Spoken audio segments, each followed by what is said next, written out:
재벌은 아들이 왜 자주 액자 쪽을 가리키는지 결코 알지 못했다. 그러다 새 청소부가 조사하기로 결심했고 그 안에 있던 것은 그 가족의 삶을 영원히 바꿔놓았다. 이 이야기 속에 진심으로 몰입해 계시다면 댓글에 장수빛이라고 남겨주세요.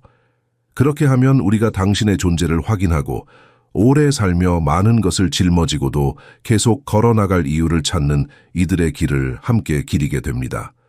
평창동의 고요한 저택에는 깊은 침묵만이 흐르고 있었습니다. 대기업 회장인 강태경은 8살 아들 현성이와 단둘이 그 넓은 집에서 살아가고 있었습니다. 아내 윤유진이 떠난 후 집안은 마치 시간이 멈춘 듯 얼어붙어 있었습니다. 유진은 현성이를 낳다가 세상을 떠났습니다. 그날 이후 한때 웃음소리로 가득했던 집은 차가운 무덤처럼 변했습니다. 태경은 슬픔을 외면하기 위해 일에만 몰두했습니다. 새벽부터 밤늦게까지 회사 일로 정신없이 지냈습니다. 집에 돌아와도 서재에 틀어박혀 서류만 들여다보았습니다. 아들과 눈을 마주치는 것조차 피했습니다. 현성이의 얼굴에서 유진의 모습이 보였기 때문입니다. 그 닮은 눈빛, 그 작은 미소가 가슴을 찢었습니다. 집안 곳곳에는 유진의 흔적이 그대로 남아 있었습니다. 안방의 화장대에는 그녀가 쓰던 향수병이 먼지를 뒤집어 쓴 채 놓여 있었습니다. 옷장 안에는 그녀의 한복과 원피스들이 아직도 걸려 있었습니다. 거실 선반 위에는 그녀가 좋아하던 찻잔 세트가 놓여 있었습니다. 아무도 그것들을 치우지 못했습니다. 마치 유진이 언젠가 돌아올 것처럼 모든 것이 그대로 보존되어 있었습니다. 현성이는 말이 거의 없었습니다. 또래 아이들처럼 제잘거리지도 않았고 학교에서도 친구를 사귀지 못했습니다. 아버지와도 거의 대화하지 않았습니다. 그저 조용히 자기 방에서 그림만 그렸습니다. 온종일 색연필을 들고 무언가를 끊임없이 그려댔습니다. 하지만 현성이에게는 특별한 습관이 하나 있었습니다. 매일같이 거실 벽에 걸린 그림 앞에 서는 것이었습니다. 그 그림은 화사한 정원을 그린 풍경화였습니다. 유진이 생전에 좋아하던 작품이었습니다. 현성이는 그 그림 앞에 멈춰 서서 언제나 같은 곳을 가리켰습니다. 그림 한쪽 구석, 나무 그늘 아래 희미하게 보이는 어두운 부분이었습니다. 아이는 작은 손가락으로 그곳을 가리키며 한참을 서 있곤 했습니다. 마치 무언가를 말하려는 듯 입술을 달싹이다가도 결국 아무 소리도 내지 못했습니다. 눈빛만이 간절했습니다. 무언가를 애타게 전하려는 듯했습니다. 집안 식구들과 가정부들은 이 모습을 보고도 그저 지나쳤습니다. 어머니를 잃은 아이의 이상한 버릇이라고만 생각했습니다. 태경 역시 그 광경을 본 적이 있었지만 휴대폰만 들여다보며 무심히 지나쳤습니다. 아들의 마음속 목소리에 귀 기울일 여유가 없었습니다. 오래 일한 집사 박 선생도 가끔 현성이의 뒷모습을 바라보았습니다. 무언가 섬뜩한 느낌이 들었지만 그저 고개를 저었습니다. 아이가 외로워서 그러려니 생각했습니다. 밤이 오면 저택은 더욱 고요해졌습니다. 넓은 복대는 발소리조차 울리지 않았습니다. 현성이는 자기 방에서 또 그림을 그렸습니다. 공책마다 똑같은 그림들로 가득했습니다. 어두운 그림자, 정원, 그리고 숨겨진 무언가. 아무도 몰랐습니다. 현성이가 무엇을 보고 있는지, 무엇을 느끼고 있는지, 무엇을 말하려 하는지 그저 시간만 흘러갔습니다. 침묵 속에서 비밀은 깊어만 갔습니다. 그리고 그 비밀은 곧 누군가의 손에 의해 밝혀질 운명이었습니다. 시간이 흐를수록 저택의 공기는 더욱 무겁게 가라앉았습니다. 겨울이 오면서 집안은 한기로 가득 찼습니다. 난방을 틀어도 어딘가 모르게 냉기가 감돌았습니다. 두꺼운 커튼은 언제나 닫혀 있었고 복대는 어둠만이 길게 늘어져 있었습니다. 가정부들은 정해진 일만 했습니다. 청소하고 빨래하고 식사 준비를 하고 그리고 조용히 물러났습니다. 이 집안의 슬픔과 비밀에 깊이 관여하지 않으려 했습니다. 각자 자기 일에만 집중했습니다. 점심시간이 되면 부엌에 모여 낮은 목소리로 잡담을 나누었지만 도련님과 회장님 이야기만 나오면 입을 다물었습니다. 현성이는 하루 종일 집안을 배회했습니다. 작은 발소리만이 복대 울렸습니다. 양말 신은 발이 마룻바닥을 스치는 소리였습니다. 손에는 언제나 스케치북을 들고 있었습니다. 그 공책 안에는 이상한 그림들로 가득했습니다. 연필로 그려진 형체들은 선명하지 않았습니다. 흐릿한 윤곽, 불분명한 얼굴, 어두운 그림자, 같은 그림이 반복되었습니다. 방 구석에 웅크린 그림자, 복도 끝에 서 있는 형상, 창문 너머로 들여다보는 무언가. 현성이는 그것을 몇 번이고 그렸습니다. 때로는 집안 구조도 그렸습니다. 거실, 안방, 계단, 정원. 그런데 그 그림마다 어김없이 한 구석에 검은 형체가 숨어 있었습니다. 마치 무언가가 현성이를 지켜보고 있는 것처럼 아이는 정원에 나가는 것을 두려워했습니다. 창밖을 보기만 해도 움츠러들었습니다. 햇빛을 싫어하는 것 같았습니다. 아니, 밖에 있는 무언가를 피하는 것 같았습니다. 장난감도 거들떠보지 않았습니다. 다른 아이들이 좋아할 로봇이나 자동차에는 관심이 없었습니다. 현성이의 세계는 침묵과 그림으로만 이루어져 있었습니다. 그리고 그 그림 앞에서 보내는 시간, 매일 오후 3시쯤이면 현성이는 거실로 향했습니다. 그 시간이 되면 어김없이 유진의 풍경화 앞에 섰습니다. 작은 몸으로 그림을 올려다보며 손가락으로 똑같은 자리를 가리켰습니다. 나무 그늘 아래 어두운 부분, 그곳을 수십 번, 수백 번 가리켰습니다. 때로는 몇 분간, 때로는 1시간 가까이 그렇게 서 있었습니다. 움직이지도 않고 소리도 내지 않고 그저 가리키기만 했습니다. 눈빛은 간절했습니다. 무언가를 말하고 싶은데 말할 수 없는 아이의 눈빛. 집사 박 선생은 가끔 그 모습을 목격했습니다. 복도를 지나가다 우연히 보게 되는 광경이었습니다.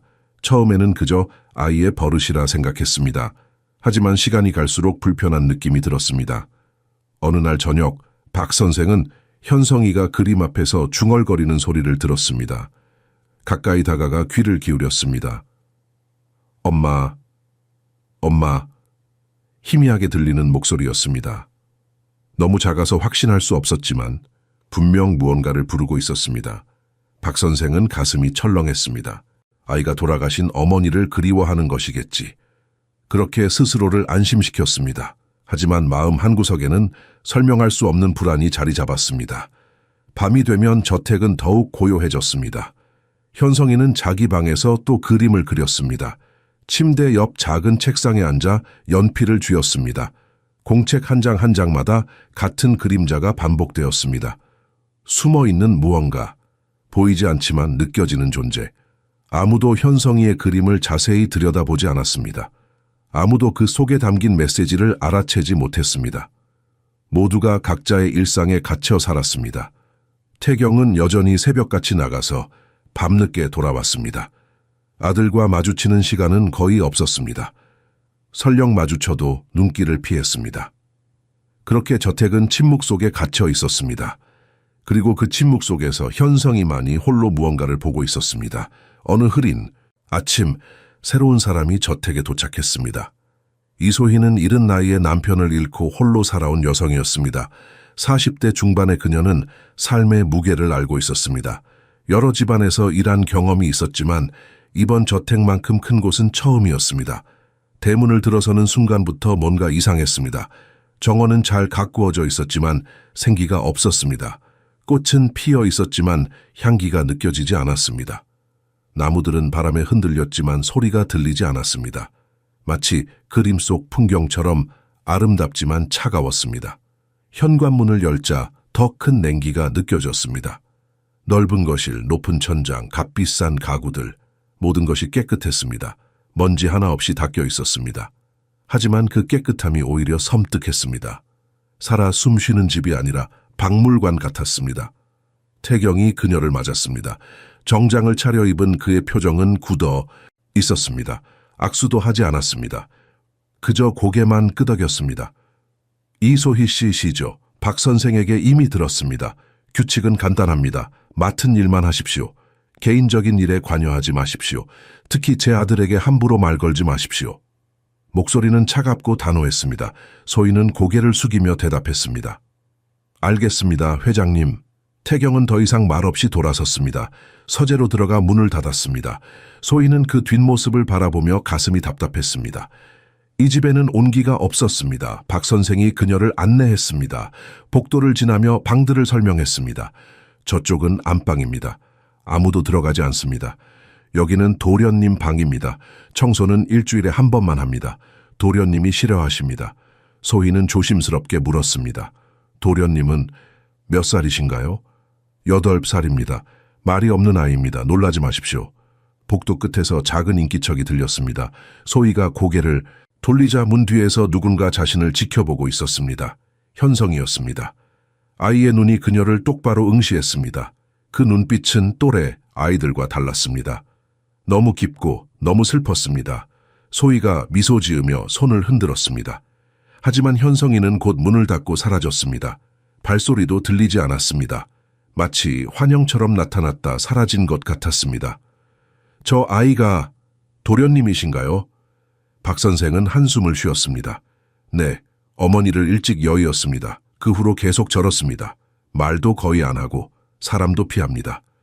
며칠 동안 소희는 저택에 적응하려 애썼습니다. 청소하고 식사를 준비하고 빨래를 했습니다. 다른 가정부들과도 인사를 나누었습니다. 모두 친절했지만 거리를 두었습니다. 이 집안의 일에 대해서는 말을 아꼈습니다. 소희는 현성이를 자주 보았습니다. 아이는 복도를 조용히 걸었습니다. 손에는 항상 스케치북이 들려 있었습니다. 소희가 인사를 건네도 대답하지 않았습니다. 그저 잠깐 멈춰서서 그녀를 바라보다가 다시 걸어갔습니다. 그런데 이상한 점이 하나 있었습니다. 매일 오후가 되면 현성이는 거실로 갔습니다. 벽에 걸린 큰 그림 앞에 섰습니다. 그리고 손가락으로 그림의 한 부분을 가리켰습니다. 처음에 소희는 그냥 지나쳤습니다. 하지만 그 행동이 매일 정확히 같은 시간에 똑같은 방식으로 반복되는 것을 보고 이상함을 느꼈습니다. 어느 날 오후 거실을 청소하던 소희는 멀리서 현성이를 지켜보았습니다. 아이는 그림 앞에 멈춰 섰습니다. 고개를 들어 그림을 올려다보았습니다. 그리고 작은 손가락으로 나무 그늘 아래 어두운 부분을 가리켰습니다. 한참을 그렇게 서 있었습니다. 움직이지 않고 가리키기만 했습니다. 마치 누군가에게 무언가를 보여주려는 듯 했습니다. 소희는 걸레를 내려놓고 조용히 다가갔습니다. 현성이는 그녀가 다가오는 것을 느꼈지만 돌아보지 않았습니다. 계속 그림만 응시했습니다. 현성아, 무엇을 보고 있니? 소희의 부드러운 목소리에도 아이는 대답하지 않았습니다. 하지만 손가락은 여전히 그 자리를 가리키고 있었습니다. 소희는 그림을 자세히 들여다보았습니다. 평범한 정원 풍경화였습니다. 하지만 현성이가 가리키는 부분에는 뭔가 이상한 느낌이 들었습니다. 그림자가 조금 진했습니다. 마치 무언가 숨어 있는 것처럼. 그 순간 소희의 마음속에 불편한 감정이 밀려왔습니다. 이 아이는 단순히 그림을 보는 것이 아니었습니다. 무언가를 말하려 하고 있었습니다. 무언가를 보여주려 하고 있었습니다. 소희는 그날 밤 잠을 이루지 못했습니다. 현성이의 눈빛이, 그 작은 손가락이 계속 머릿속에 맴돌았습니다. 그날 이후 소희는 현성이를 더욱 세심하게 지켜보았습니다. 억지로 다가가지는 않았습니다. 대신 조용히 아이의 공간을 존중하면서 작은 신호들을 보내기 시작했습니다. 아침마다 현성이의 방문 앞에 따뜻한 우유를 놓아두었습니다. 처음에는 손도 대지 않았습니다. 하지만 사흘째 되던 날 빈 컵이 문 앞에 놓여 있었습니다. 소희는 미소 지었습니다. 현성이가 자주 앉는 복도 창가에 작은 쿠션을 놓아두었습니다. 아이는 그것을 보고 잠시 멈춰 섰습니다. 만지지는 않았지만 다음 날 그 쿠션 위에 앉아 그림을 그리고 있었습니다. 소희는 거실에서 책을 소리내어 읽기 시작했습니다. 옛날 이야기, 동화, 시. 아무도 듣지 않는 것처럼 보였지만 그녀는 계속 읽었습니다. 어느 날 복도 모퉁이에서 현성이가 몸을 숨기고 듣고 있는 것을 발견했습니다. 소희는 못 본 척했습니다. 목소리를 더 또렷하게 내어 계속 읽었습니다. 다음 날 현성이는 조금 더 가까이 왔습니다. 그 다음 날은 거실 문 옆에 앉았습니다. 일주일 후에는 소파 뒤에 숨어서 들었습니다. 한 달이 지나자 현성이는 소희가 책을 읽는 시간을 기다리게 되었습니다. 오후 4시 소희가 거실에 앉으면 어디선가 나타났습니다. 거리를 두고 앉아서 조용히 들었습니다. 소희는 때때로 아이가 좋아할 만한 그림책을 가져왔습니다. 말없이 테이블 위에 놓아두었습니다. 현성이는 그것을 가져가 자기 방에서 보았습니다. 며칠 후 공책 한 권이 소희의 방문 앞에 놓여 있었습니다. 펼쳐보니 현성이가 그린 그림들이었습니다. 그림들은 여전히 어두웠습니다. 하지만 그 사이사이에 새로운 그림도 있었습니다. 소희가 읽어준 동화 속 장면들, 토끼, 나무, 별, 작지만 밝은 그림들이었습니다. 소희는 가슴이 뭉클했습니다. 이 아이가 조금씩 마음을 열고 있었습니다. 어느 봄날 오후 소희가 거실 창문을 닫고 있을 때였습니다. 현성이가 평소처럼 그림 앞에 섰습니다. 소희는 일하는 척하며 아이를 슬쩍 바라보았습니다. 그런데 이번에는 뭔가 달랐습니다. 현성이가 그림을 가리키다가 갑자기 소희 쪽으로 걸어왔습니다. 천천히, 조심스럽게. 그리고 소희의 옷자락을 살짝 잡았습니다. 소희는 걸레를 내려놓고 무릎을 꿇었습니다. 아이와 눈높이를 맞췄습니다. 왜 그래, 현성아? 현성이는 대답 대신 소희의 손을 잡았습니다. 작고 차가운 손이었습니다. 그리고 그녀를 그림 앞으로 이끌었습니다.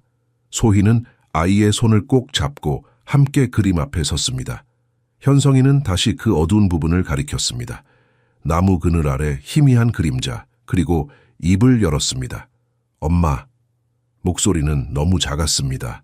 거의 속삭임에 가까웠습니다. 하지만 소희는 또렷하게 들었습니다.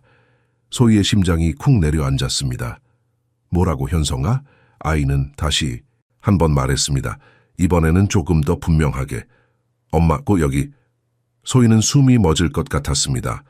돌아가신 어머니를 그리워하는 말인지 아니면 정말로 무언가를 보고 있는 것인지 알 수 없었습니다.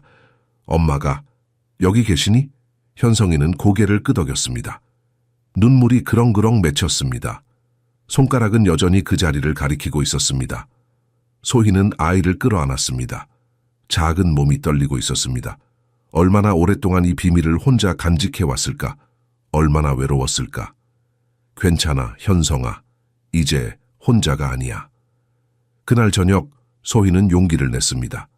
저녁 식사 후 서재에 있는 태경을 찾아갔습니다. 문을 두드리고 들어갔습니다. 회장님, 말씀드릴 게 있습니다. 태경은 서류에서 눈을 떼지 않고 대답했습니다. 무슨 일입니까? 도련님 말입니다. 오늘 처음으로 말을 했습니다. 그제야 태경이 고개를 들었습니다. 뭐라고요? 소희는 숨을 고르며 말했습니다. 거실 그림 앞에서 어머님을 찾았습니다. 그림 속에 어머님이 계신다고? 태경의 얼굴이 굳어졌습니다. 무슨 헛소리입니까? 회장님, 도련님은 진심입니다. 무언가를 그만하십시오. 이 태경이 책상을 내리쳤습니다. 제 아들은 충격으로 혼란스러운 겁니다. 당신이 이상한 생각을 심어준 거 아닙니까? 아닙니다, 회장님. 저는 나가십시오. 다시는 제 아들에게 그런 말을 하지 마십시오. 이해했습니까? 소희는 더 이상 말할 수 없었습니다. 고개를 숙이고 방을 나왔습니다. 하지만 마음속에서는 확신이 더욱 굳어졌습니다. 현성이는 거짓말을 하지 않았습니다. 그 아이의 눈빛에는 진실이 담겨 있었습니다. 무언가 큰 비밀이 이 집에 숨겨져 있었습니다. 그리고 그 비밀은 바로 그 그림과 관련이 있었습니다. 소희는 결심했습니다. 아무도 믿지 않더라도 자신만은 현성이를 믿어주겠다고. 그날 밤 소희는 잠들 수 없었습니다. 태경의 차가운 말들이 귓가에 맴돌았습니다. 하지만 그보다 더 생생한 것은 현성이의 떨리는 목소리였습니다. 엄마, 여기. 시계를 보니 자정이 넘었습니다. 저택은 고요했습니다. 모두 잠든 시간이었습니다. 소희는 침대에서 일어났습니다. 가운을 걸치고 조용히 방문을 열었습니다. 복도는 어둠에 잠겨 있었습니다. 벽에 걸린 시계 소리만이 똑딱똑딱 울렸습니다. 발소리를 최대한 죽이며 계단을 내려갔습니다. 한 계단 한 계단 조심스럽게. 거실로 가는 복도를 지날 때 가슴이 두근거렸습니다. 뭔가 잘못된 일을 하는 것 같았습니다. 하지만 멈출 수 없었습니다.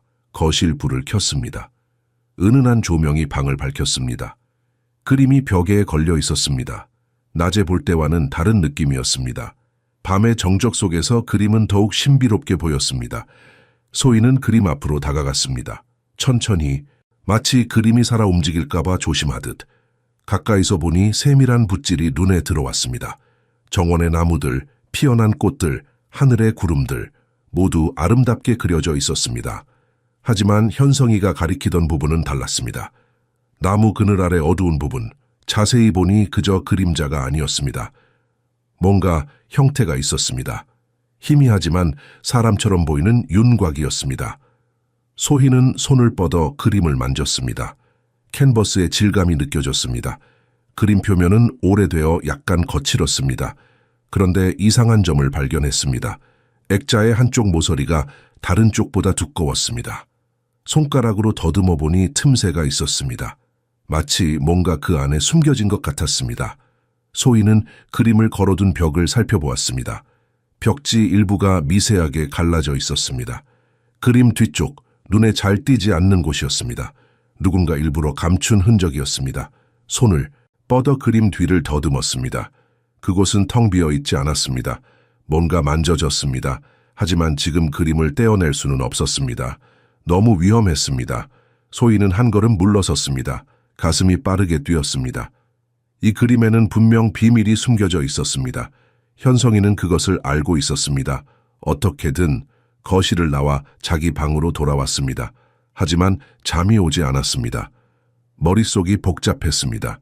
유진이 돌아가신 지 벌써 8년. 왜 현성이는 지금도 엄마를 찾는 걸까? 단순히 그리움 때문일까? 아니면 정말로 뭔가를 알고 있는 걸까? 새벽녘이 되어서야 잠이 들었습니다. 그리고 꿈을 꾸었습니다. 꿈속에서 소희는 거실에 서 있었습니다. 혼자였습니다. 그림 앞에 섰습니다. 그런데 그림에서 소리가 들렸습니다. 여자의 울음소리였습니다. 낮고 슬프고 애절한 울음. 소희는 그림에 다가갔습니다. 그림자가 움직였습니다. 나무 그늘 아래 숨어있던 형상이 천천히 드러났습니다. 여자였습니다. 긴 머리에 하얀 옷을 입은 여자. 얼굴이 창백했습니다. 여자가 손을 뻗었습니다. 그림 밖으로 소희를 향해 입을 열었습니다. 도와주세요. 제발. 소희는 숨이 막혔습니다. 손을 뻗으려 했지만 몸이 움직이지 않았습니다. 여자의 얼굴이 점점 가까워졌습니다. 눈물이 흘러내렸습니다. 현성이를 지켜주세요. 그 순간 소희는 깨어났습니다. 온몸이 식은땀에 젖어 있었습니다. 숨을 몰아쉬었습니다. 심장이 터질 듯 뛰었습니다. 창밖을 보니 동이 트고 있었습니다. 꿈이었습니다. 하지만 너무나 생생했습니다. 여자의 목소리, 그 간절한 눈빛 모두 실제처럼 느껴졌습니다. 소희는 창가로 가서 밖을 내다보았습니다. 정원이 새벽 안개 속에 쌓여 있었습니다. 조용하고 평화로워 보였습니다. 하지만 소희의 마음은 전혀 평화롭지 않았습니다. 유진, 현성이의 어머니. 그녀는 정말 죽은 걸까? 아니면 소희는 고개를 저었습니다. 말도 안 되는 생각이었습니다. 사람이 죽었는데 살아있을 리 없었습니다. 하지만 현성이의 확신, 그림 뒤의 틈새, 그리고 방금 꾼 꿈, 모든 것이 한 가지를 가리키고 있었습니다. 뭔가 엄청난 비밀이 이 집에 묻혀 있다는 것. 소희는 결심했습니다. 혼자서라도 진실을 밝혀내겠다고. 현성이를 위해서. 그리고 어쩌면 아직도 도움을 청하고 있을지 모르는 유진을 위해서. 아무도 믿어주지 않았습니다. 태경은 화만 냈습니다. 다른 가정부들도 관심 없었습니다. 하지만 소희는 포기하지 않을 것입니다. 진실은 반드시 밝혀져야 했습니다. 비용이 얼마가 들든 위험이 얼마나 크든 소희는 창밖을 바라보며 조용히 다짐했습니다. 기다리세요. 반드시 찾아내겠습니다. 며칠 후 소희는 태경의 서재를 청소하게 되었습니다. 평소에는 박 선생이 맞는 일이었지만 그날은 그가 외출 중이었습니다. 태경도 회사에 나가 집에 없었습니다. 서재 문을 열자 책과 서류 냄새가 났습니다. 넓은 책상, 가득한 책장, 구석에 쌓인 상자들, 정리가 필요한 공간이었습니다. 소희는 먼지를 닦고 바닥을 쓸었습니다. 책장을 정리하다가 오래된 상자 몇 개를 발견했습니다. 먼지가 두껍게 쌓여 있었습니다. 아무도 오랫동안 손대지 않은 것 같았습니다. 청소를 위해 상자를 옮겨야 했습니다. 첫 번째 상자를 열었습니다. 오래된 서류들이 가득했습니다. 회사 문서, 계약서, 재무보고서. 소희는 관심 없이 닫았습니다. 두 번째 상자는 무거웠습니다. 열어보니 앨범들이 들어 있었습니다. 가족 사진 앨범이었습니다. 소희는 잠시 망설였습니다. 개인적인 물건을 함부로 보는 것은 예의가 아니었습니다. 하지만 호기심을 이길 수 없었습니다. 조심스럽게 앨범을 펼쳤습니다. 첫 페이지에는 젊은 부부의 사진이 있었습니다. 태경과 유진이었습니다. 둘 다 웃고 있었습니다. 행복해 보였습니다. 다음 페이지는 임신한 유진의 모습, 배를 쓰다듬으며 미소 짓고 있었습니다. 그 다음은 갓난아기를 아는 유진 현성이었습니다. 아기는 작고 예뻤습니다. 유진은 아이를 바라보는 눈빛이 따뜻했습니다. 소희는 가슴이 아팠습니다. 이렇게 행복했던 가족이 어떻게 이렇게 되었을까? 계속 페이지를 넘겼습니다. 현성이가 조금씩 자라는 모습들, 100일, 돌잔치, 첫걸음, 모두 행복한 순간들이었습니다. 그런데 어느 순간부터 유진이 사진에서 사라졌습니다. 태경과 현성이만 있었습니다. 유진이 돌아가신 후였을 것입니다. 소희는 앨범을 덮으려 했습니다. 그런데 뒤쪽에서 뭔가 떨어졌습니다. 봉투였습니다. 갈색 봉투 하나가 바닥에 떨어져 있었습니다. 소희는 그것을 집어들었습니다. 봉투는 밀봉되어 있지 않았습니다. 안을 들여다보니 사진 한 장이 들어 있었습니다. 꺼내서 보는 순간 소희의 손이 떨렸습니다. 사진 속에는 여자가 있었습니다. 중년 여자, 긴 머리에 평범한 옷차림, 거리를 걷고 있는 모습이었습니다. 배경은 어느 도시 거리였습니다. 그런데 그 여자의 얼굴, 앨범에서 봤던 그 얼굴, 유진이었습니다. 소희는 사진을 뒤집었습니다. 뒷면에 날짜가 적혀 있었습니다. 2년 전, 불과 2년 전이었습니다. 심장이 쿵쿵 뛰었습니다. 숨이 가빠졌습니다. 유진은 죽지 않았습니다. 적어도 2년 전까지는 살아있었습니다. 소희는 다시 사진을 자세히 들여다보았습니다. 틀림없었습니다. 같은 얼굴, 같은 눈, 같은 인매. 나이가 들었지만 분명 유진이었습니다. 왜 죽었다고 했을까? 왜 모두가 유진이 8년 전에 죽었다고 믿고 있을까? 소희의 머릿속이 복잡해졌습니다. 너무 많은 질문이 동시에 떠올랐습니다. 유진은 어디에 있을까? 왜 숨어 있을까? 태경은 알고 있을까? 현성이는 현성이 그 아이가 그림을 가리키며 엄마라고 했을 때 정말로 엄마를 느낀 것이었을까? 아니면 정말로 알고 있었던 걸까? 소희는 사진을 다시 봉투에 넣었습니다. 그리고 조심스럽게 자기 앞치마 주머니에 숨겼습니다. 이것은 증거였습니다. 중요한 증거였습니다. 상자를 원래 자리에 두고 서재를 나왔습니다. 손이 계속 떨렸습니다. 복도를 걸으며 주위를 살폈습니다. 누가 볼까봐 두려웠습니다. 그날 저녁 식사 시간은 고문 같았습니다. 태경과 현성이가 식탁에 앉아 있었습니다. 소희는 음식을 나르며 태경의 얼굴을 슬쩍 보았습니다. 평소와 다름없는 무표정한 얼굴이었습니다. 이 사람은 알고 있을까? 유진이 살아있다는 것을. 아니면 정말 모를까? 현성이는 고개를 숙이고 밥을 먹었습니다. 여전히 말이 없었습니다. 하지만 가끔 그림이 걸린 거실 쪽을 바라보았습니다. 식사가 끝나고 태경은 서재로 들어갔습니다. 현성이는 평소처럼 그림 앞으로 갔습니다. 소희는 설거지를 하다 말고 거실로 갔습니다. 현성이를 바라보았습니다. 아이는 그림을 가리키고 있었습니다. 변함없이.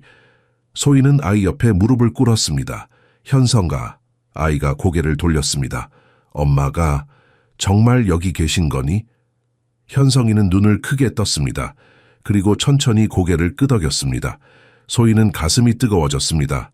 이모가 찾아볼게, 약속해. 아이의 눈에 희망이 번졌습니다. 작은 입이 살짝 움직였습니다. 소리는 나지 않았지만 입모양으로 알 수 있었습니다. 고마워요. 그날 밤 소희는 부엌 식구들의 대화를 엿들었습니다. 오래 일한 요리사 아주머니가 정원사에게 말했습니다. 예전에 새로운 가정부가 그림에 대해 물어본 적 있었어. 뭔가 이상하다고. 근데 일주일 만에 해고됐지. 정원사가 고개를 저었습니다. 여기서는 묻지 말아야 해. 특히 그 그림이랑 마님 이야기는. 소희는 등골이 서늘해졌습니다. 누군가 비밀을 지키고 있었습니다. 그리고 그 비밀을 파헤치려는 사람은 제거당했습니다. 하지만 소희는 물러서지 않을 것입니다. 현성이가, 그리고 어쩌면 살아있을 유진이 그녀를 믿고 있었습니다. 진실을 밝혀야 했습니다. 어떤 대가를 치르더라도.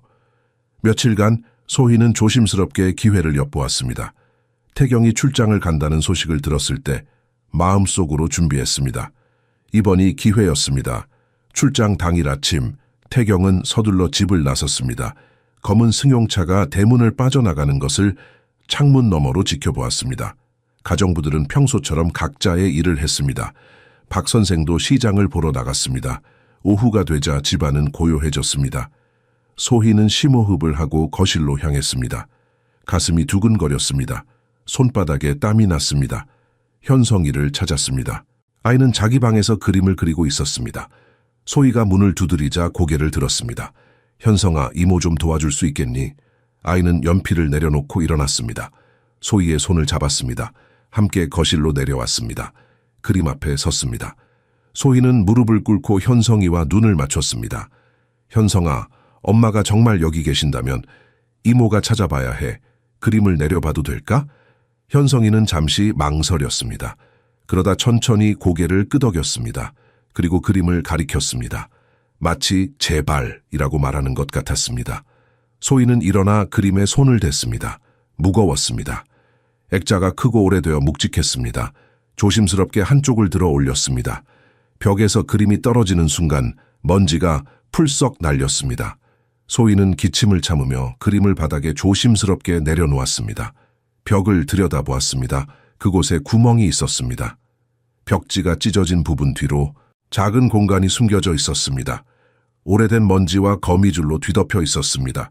소희는 손을 뻗었습니다. 떨리는 손으로 그 안을 더듬었습니다. 뭔가 만져졌습니다. 천으로 쌓인 작은 꾸러미였습니다. 조심스럽게 꺼냈습니다. 천이 낡아 쉽게 풀렸습니다. 안에는 서류들이 있었습니다. 종이가 누렇게 발에 있었습니다. 사진도 몇 장 있었습니다. 작은 봉투도 있었습니다. 현성이가 소희 옆에 바짝 붙어 서서 지켜보았습니다. 아이의 눈이 반짝였습니다. 기대와 두려움이 섞인 눈빛이었습니다. 소희는 서류를 펼쳤습니다. 한글로 적혀 있었습니다. 어려운 용어들이 많았지만 몇 가지는 알아볼 수 있었습니다. 한국제약 회사 이름이었습니다. 부정실험, 데이터 조작, 사진을 보았습니다. 유진이었습니다. 흰 가운을 입고 연구실에서 일하는 모습이었습니다. 다른 사진에는 서류를 들고 있는 유진의 모습, 심각한 표정이었습니다. 편지도 있었습니다. 유진의 필체였습니다. 날짜는 8년 전, 현성이가 태어난 해였습니다. 만약 이 편지를 누가 읽는다면 부디 내 아들을 지켜주세요. 나는 거대한 악과 맞서고 있습니다. 그들은 위험한 약을 환자들에게 투여하고 있습니다. 나는 증거를 모았습니다. 하지만 그들이 알아챘습니다. 이제 내 목숨이 위험합니다. 만약 내가 죽는다면 이것이 증거입니다. 제발. 편지는 거기서 끝났습니다. 마지막 문장은 떨리는 글씨로 적혀 있었습니다. 소희는 손이 떨렸습니다. 심장이 빠르게 뛰었습니다. 이건 단순한 가족 비밀이 아니었습니다. 범죄였습니다. 큰 범죄였습니다. 현성이를 바라보았습니다. 아이는 서류를 내려다보며 조용히 서 있었습니다. 눈물이 볼을 타고 흘러내렸습니다. 소희는 아이를 꼭 안아주었습니다. 잘했어, 현성아. 정말 잘했어. 네가 엄마를 찾아준 거야. 아이는 소희의 품에서 소리 없이 울었습니다. 얼마나 오랫동안 이 무거운 비밀을 혼자 짊어지고 있었을까? 말도 못하는 아이가 어떻게든 엄마의 목소리를 세상에 전하려 했던 것입니다. 소희는 서류를 다시 천으로 싸서 자기 방에 숨겼습니다. 그림은 원래대로 벽에 걸었습니다. 하지만 이제 모든 것이 달라졌습니다. 증거가 있었습니다. 유진이 왜 사라졌는지, 왜 죽었다고 알려졌는지, 그리고 그녀가 무엇과 싸우고 있었는지. 하지만 이제 어떻게 해야 할까? 태경에게 보여줘야 할까? 아니면 경찰에 가야 할까? 어느 쪽이든 위험했습니다. 그날 밤 소희는 잠들지 못했습니다. 서류를 몇 번이고 다시 읽었습니다. 각 문서마다 유진의 서명이 있었습니다. 날짜, 장소, 증인 이름들. 이것은 폭탄이었습니다. 터뜨리는 순간 모든 것이 바뀔 것입니다. 소희는 창밖을 바라보았습니다. 어둠 속에서 정원이 보였습니다. 저 어딘가에 유진이 숨어 있을까? 아니면 정말 죽었을까? 아니, 사진이 있었습니다. 2년 전 사진. 유진은 살아 있었습니다. 그렇다면 왜 돌아오지 않을까? 무엇이 그녀를 막고 있을까? 소희는 결심했습니다. 내일 태경이 돌아오면 모든 것을 보여줄 것입니다. 화가 나든 믿지 않든 상관없었습니다. 진실은 숨겨질 수 없었습니다. 이제는 세상이 알아야 했습니다. 태경이 출장에서 돌아온 것은 이틀 후였습니다. 소희는 그 이틀 동안 서류를 숨기고 복사본을 만들고 모든 것을 정리했습니다. 증거를 여러 곳에 나누어 보관했습니다. 만약 하나가 사라져도 다른 것이 남도록. 태경이 현관문을 열고 들어왔을 때 지쳐 보였습니다. 출장이 힘들었던 모양이었습니다. 가방을 내려놓고 서재로 향했습니다. 소희는 용기를 냈습니다. 더 이상 기다릴 수 없었습니다. 서류를 손에 들고 서재 문을 두드렸습니다. 회장님, 잠시 말씀드려도 될까요? 태경은 피곤한 목소리로 대답했습니다. 무슨 일입니까? 나중에 하면 안 됩니까? 중요한 일입니다. 지금 당장 보셨으면 합니다. 한숨을 쉬는 소리가 들렸습니다. 들어오십시오. 소희는 문을 열고 들어갔습니다. 태경은 책상에 앉아 있었습니다. 넥타이를 풀고 셔츠 단추를 몇 개 푼 상태였습니다. 뭡니까? 소희는 서류를 책상 위에 내려놓았습니다. 그림 뒤에서 찾았습니다. 태경의 눈빛이 변했습니다. 뭐라고요? 거실 그림 뒤에 숨겨져 있었습니다. 도련님이 계속 가리키던 바로 그 그림입니다. 태경은 서류를 집어들었습니다. 첫 장을 펼쳤습니다. 눈이 커졌습니다. 얼굴이 창백해졌습니다. 이게 어떻게 사모님께서 남기신 것 같습니다. 편지도 있습니다. 소희는 유진의 편지를 건넸습니다. 태경은 떨리는 손으로 편지를 펼쳤습니다. 읽으면서 얼굴이 점점 굳어졌습니다. 한국제약 부정실험 중얼거렸습니다. 아니, 이건 말도 안 돼. 회장님, 사모님은 살아계십니다. 태경이 벌떡 일어났습니다. 무슨 헛소리를 하는 겁니까? 저도 사진을 봤습니다. 2년 전 사진입니다. 사모님이 분명합니다. 태경은 책상을 내리쳤습니다. 서류들이 바닥에 흩어졌습니다. 집안일이나 하라고 했습니다. 왜 남의 물건을 함부로 뒤집니까? 도련님이 보여준 겁니다. 소희도 목소리를 높였습니다. 그 아이가 얼마나 오래 혼자 이 비밀을 짊어지고 있었는지 아십니까? 제 아들은 아무것도 모릅니다. 어머니를 잃은 충격으로 혼란스러운 겁니다. 아닙니다. 현성이는 알고 있었습니다. 엄마가 살아있다는 것을, 엄마가 도움이 필요하다는 것을. 태경은 머리를 감싸 쥐었습니다. 나가십시오. 당장 나가십시오. 회장님, 나가라고 했습니다. 소희는 입술을 깨물었습니다. 더 이상 말해봤자 소용없었습니다. 서류를 주워 담고 방을 나왔습니다. 복도에서 현성이가 서 있었습니다. 아이는 소희를 올려다보았습니다. 눈에 눈물이 가득했습니다. 아버지의 고함을 다 들었던 것입니다. 소희는 아이를 안아 올렸습니다.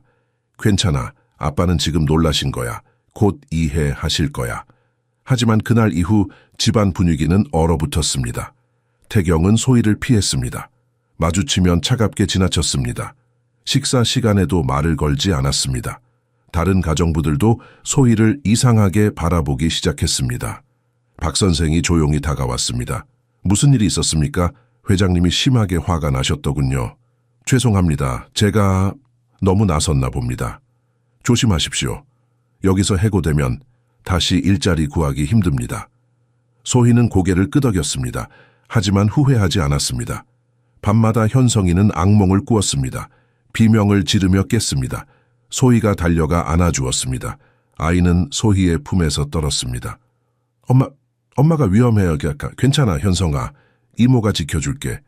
어느 날 밤 소희는 태경이 서재에서 전화하는 소리를 들었습니다.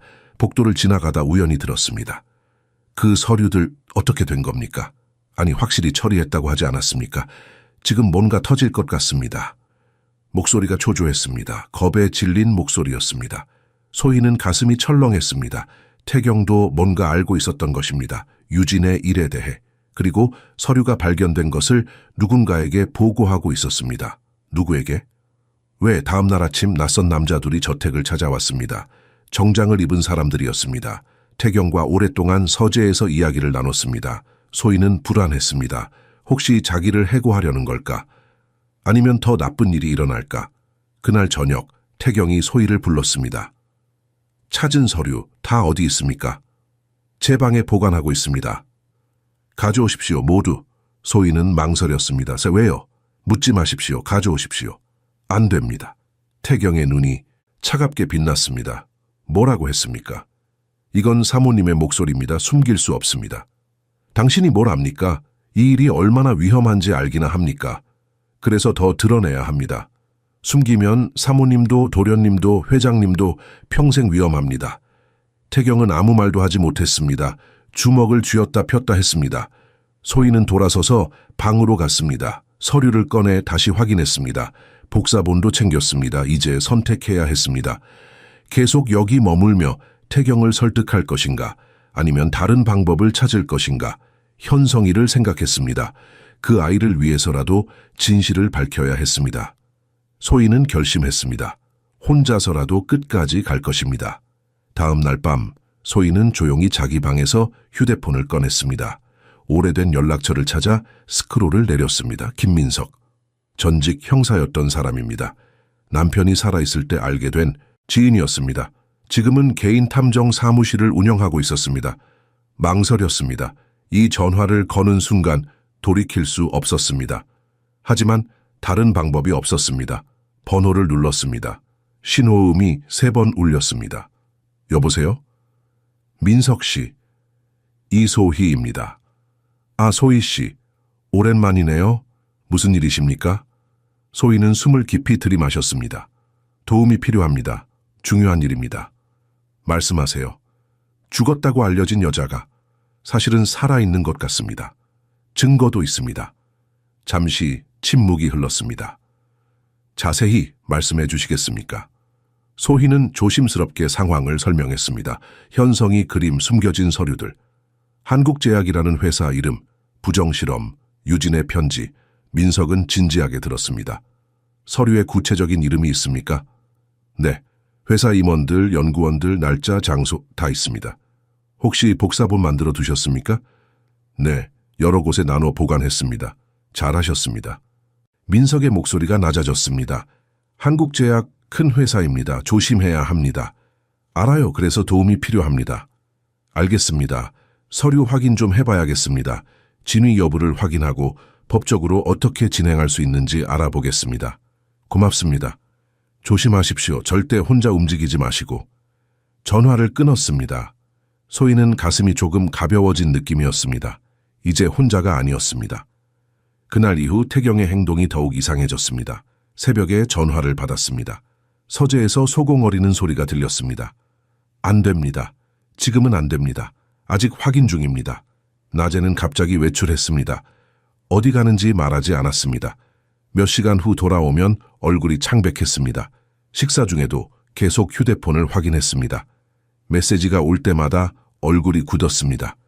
소희는 모든 것을 기록했습니다. 날짜, 시간, 행동, 공책에 조용히 적어두었습니다. 현성이도 변했습니다. 다시 말이 없어졌습니다. 그림도 어두워졌습니다. 검은색만 사용해서 그렸습니다. 얼굴 없는 사람들, 무너지는 건물, 우는 아이. 어느 날 밤 현성이가 소희의 방문을 두드렸습니다. 작은 손으로 톡톡톡. 소희가 문을 열자 아이가 떨고 있었습니다. 악몽 꿨니? 현성이는 고개를 끄덕였습니다. 소희는 아이를 안아들어 침대에 앉혔습니다.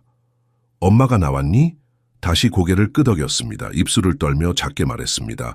엄마가 도망가래요. 위험하대요. 소희는 가슴이 철렁했습니다. 꿈속에서 아니요. 현성이가 소희를 똑바로 바라보았습니다. 진짜로 느껴져요. 어린아이의 직감이었을까? 아니면 정말로 무언가를 감지한 걸까? 소희는 아이를 꼭 안아주었습니다. 괜찮아.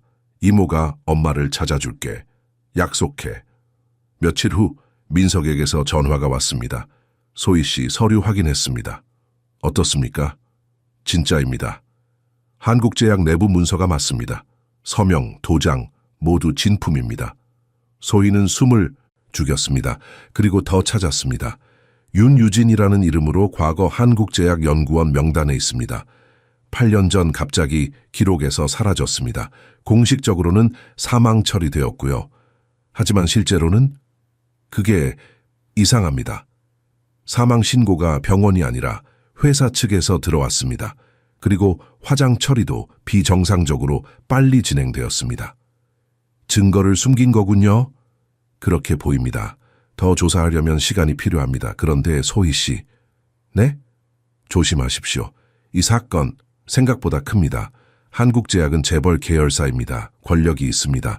만약 그들이 당신이 조사하고 있다는 걸 알면 알겠습니다. 전화를 끊고 나서 소희는 창밖을 바라보았습니다. 정원에 누군가 서 있는 것 같았습니다. 어둠 속에서 희미한 실루엣.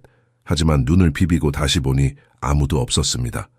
기분 탓이었을까? 그날 밤 소희는 잠들지 못했습니다. 계속 뭔가 지켜보는 느낌이 들었습니다. 새벽 2시쯤 밖에서 소리가 났습니다. 차 소리였습니다. 창문으로 내다보니 검은 승용차가 대문 앞에 서 있었습니다. 태경이 나가서 누군가와 이야기했습니다. 목소리는 들리지 않았지만 몸짓이 격했습니다. 태경이 손을 휘저었습니다. 화가 난 것 같았습니다. 몇 분 후 차가 떠났습니다. 태경은 집으로 돌아왔습니다. 발걸음이 무거웠습니다. 소희는 커튼 뒤에 숨어서 지켜보았습니다. 뭔가 일어나고 있었습니다. 뭔가 큰 일이. 그리고 시간이 얼마 남지 않은 것 같았습니다. 내일 민석을 만나기로 했습니다. 서류 원본을 건네주고 앞으로 어떻게 할지 상의하기로. 하지만 그 전에 현성이를 보호해야 했습니다. 만약 정말로 위험이 닥친다면 아이만은 지켜야 했습니다. 소희는 침대에 누워 천장을 바라보았습니다. 유진, 당신은 지금 어디에 있습니까? 살아계십니까? 우리를 보고 계십니까? 기다리세요. 곧 찾아내겠습니다. 민석을 만난 것은 조용한 찻집이었습니다. 평일 오후라 사람이 많지 않았습니다. 구석자리에 앉아 주위를 살폈습니다. 민석이 들어왔습니다. 서류 가방을 들고 있었습니다. 소희 맞은편에 앉으며 조용히 말했습니다. 더 조사했습니다. 생각보다 심각합니다. 서류를 꺼내 펼쳤습니다. 인쇄된 기사들, 보고서, 사진들이었습니다. 한국제약은 10년 전부터 신약 개발 프로젝트를 진행했습니다. 항암제였습니다. 엄청난 투자를 받았고 성공하면 수조 원의 가치가 있는 사업이었습니다. 소희는 숨을 죽이고 들었습니다. 하지만 임상시험에서 문제가 발생했습니다. 부작용이 심했습니다. 환자 몇 명이 사망했습니다. 윤유진은 그 연구팀에 속해 있었습니다. 그래서 유진 씨가 그녀는 데이터 조작을 발견했습니다. 회사는 부작용을 숨기고 임상시험 결과를 조작해서 식약처에 제출하려 했습니다. 유진 씨는 이를 내부 고발하려 했습니다. 민석은 사진 하나를 가리켰습니다. 한국제약 본사 건물이었습니다. 하지만 회사가 먼저 알아챘습니다. 협박이 시작되었습니다. 유진 씨의 남편인 강태경 씨 이름으로 된 서류가 발견되었습니다. 그는 한국제약의 주요 투자자였습니다. 태경 회장이요? 네. 본인은 몰랐을 수도 있습니다. 하지만 서류상으로는 그가 부정에 가담한 것처럼 보였습니다. 회사는 이것을 이용해 유진 씨를 위협했습니다. 고발하면 남편도 감옥에 간다고. 소희는 손이 떨렸습니다. 그래서 유진 씨는 사라졌습니다. 공식적으로는 출산 중 사망. 하지만 실제로는 자신의 죽음을 가장하고 숨었습니다. 남편과 아들을 보호하기 위해서였습니다. 그럼 지금은 어디 있습니까? 민석은 고개를 저었습니다. 아직 모릅니다. 하지만 찾을 수 있을 겁니다. 당신이 가진 서류가 단서입니다. 소희는 서류를 다시 보았습니다. 유진의 필체로 적힌 메모들, 날짜들, 장소들, 이걸 경찰에 가져가야 합니까? 민석은 망설였습니다. 솔직히 위험합니다. 한국제약은 큰 권력을 가지고 있습니다. 경찰 내부에도 영향력이 있을 수 있습니다. 그럼 어떻게 해야 합니까? 먼저 강태경 씨와 이야기해야 합니다. 그가 협조해야 합니다. 그의 증언과 서류가 합쳐지면 더 강력한 증거가 됩니다. 소희는 한숨을 쉬었습니다. 태경 회장은 믿으려 하지 않습니다. 그럼 믿게 만들어야 합니다. 집으로 돌아가는 길 소희는 민석이 준 서류들을 가방에 넣었습니다. 가슴이 무겁했습니다. 저택에 도착하니 저녁 시간이었습니다. 태경은 서재에 있었습니다. 소희는 용기를 내어 문을 두드렸습니다. 회장님, 다시 한번 말씀드리고 싶습니다. 태경은 피곤한 얼굴로 그녀를 바라보았습니다. 또 무슨... 소희는 민석이 준 서류를 책상에 펼쳤습니다. 보십시오. 한국제약 내부 보고서입니다. 사모님 이름이 여기 있습니다. 태경은 서류를 집어들었습니다. 눈이 커졌습니다. 이게 어디서 났습니까?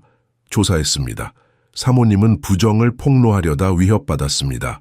회장님, 명의로 된 서류도 조작되었습니다. 태경의 손이 떨렸습니다. 내 명의로? 소희는 또 다른 서류를 보여주었습니다. 투자 계약서였습니다. 태경의 서명이 있었습니다. 이걸 기억하십니까? 태경은 서류를 들여다보았습니다. 얼굴이 창백해졌습니다. 서명은 했지만 내용은 이렇지 않았습니다. 나는 단순 투자만 조작된 겁니다. 사모님을 협박하기 위해서였습니다. 태경은 주저앉았습니다. 손으로 얼굴을 감쌌습니다. 유진이 나 때문에... 아닙니다. 회장님은 이용당한 겁니다.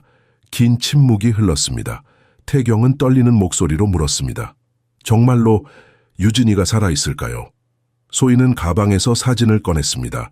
2년 전 유진의 사진. 태경은 사진을 받아들었습니다. 눈물이 그의 뺨을 타고 흘러내렸습니다. 유진이, 당신, 찾아야 합니다. 사모님도 진실도. 태경은 고개를 끄덕였습니다. 처음으로 소희를 진심으로 바라보았습니다. 도와주시겠습니까? 물론입니다. 그날 밤 두 사람은 오래 이야기를 나누었습니다. 태경은 과거를 떠올렸습니다. 유진의 마지막 날들, 이상했던 행동들, 감춰진 두려움. 그때 알았어야 했습니다. 유진이가 무언가 힘들어하고 있다는 걸. 지금이라도 알게 된 게 다행입니다. 태경은 결심했습니다. 조사하겠습니다, 제대로. 변호사도 고용하고 탐정도 더 부르겠습니다. 조심하셔야 합니다. 한국제약이 알면 알게 내버려 두십시오. 이제는 더 이상 숨지 않겠습니다. 소희는 안도의 한숨을 쉬었습니다. 드디어 태경이 움직이기 시작했습니다. 하지만 그날 밤 이상한 일이 일어났습니다. 현성이가 비명을 지르며 깼습니다. 소희와 태경이 동시에 아이의 방으로 달려갔습니다. 현성이는 침대에서 떨고 있었습니다. 식은땀이 온몸을 적셨습니다. 엄마가 위험해요. 나쁜 사람들이 찾고 있어요. 태경이 아들을 안아 올렸습니다. 처음으로 제대로 안아준 것이었습니다. 괜찮아, 현성아. 아빠가 엄마를 찾을게, 꼭 찾을게. 아이는 아버지 품에서 울었습니다. 오랫동안 참았던 눈물이었습니다.